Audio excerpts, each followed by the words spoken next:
వెన్నెల ఆకాశంలో నేడు ఒక అరుదైన దృశ్యం ఆవిష్కృతం కాబోతోంది. ఇవాళ నీలి నింగిలో సూపర్ బ్లూ మూన్ ఏర్పడనుంది. సాధారణంగా ఒక ఏడాదిలో 2-3 సూపర్ మూన్స్ ఏర్పడుతుంటాయి. బ్లూ మూన్ మాత్రం అరుదుగా ఏర్పడుతుందని అమెరికా అంతరిక్ష పరిశోధన సంస్థ నాసా తెలిపింది. అయితే ఈసారి మాత్రం సూపర్ మూన్ బ్లూ మూన్ కలయికలో సూపర్ బ్లూ మూన్ దర్శనం ఇవ్వబోతోంది.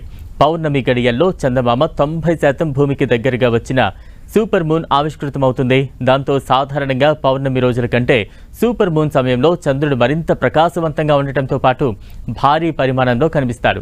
4 పౌర్ణమిలలో 3వ పౌర్ణమి రోజున బ్లూ మూన్ ఏర్పడుతుంది. సూపర్ మూన్, బ్లూ మూన్ రెండు ఒకేసారి రావడం అరుదుగా జరుగుతుందని ఖగోళ శాస్త్రవేత్తలు చెబుతున్నారు.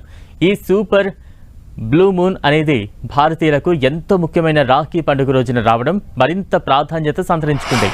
2024లో వరుసగా సూపర్ మూన్లు ఆవిష్కృతం కాబోతున్నాయి. ఇందులో రాఖీ పండుగ రోజైన ఇవాళ ఒకటి దర్శనం ఇవ్వనుంది. సెప్టెంబర్, అక్టోబర్, నవంబర్ నెలల్లోనూ సూపర్ మూన్లో కనిపించనున్నాయి. సాధారణ పౌర్ణమితో పోలిస్తే సూపర్ మూన్ 30% వరకు ప్రకాశవంతంగా, 14% పెద్దదిగా ఉంటుంది. ఈ సూపర్ బ్లూ మూన్ సమయంలో చంద్రుని సమీపంలోనే 98% సూర్యునిచే ప్రకాశిస్తుంది. క్రమంగా వరుసగా 99 నుంచి 100% పెరుగుతుంది. సూపర్ మూన్ భూమికి 2,25,288 మైళ్ల దూరంలో ఉంటుంది. బ్లూ మూన్ను నేరుగా కంటితో చూడవచ్చని శాస్త్రవేత్తలు తెలిపారు.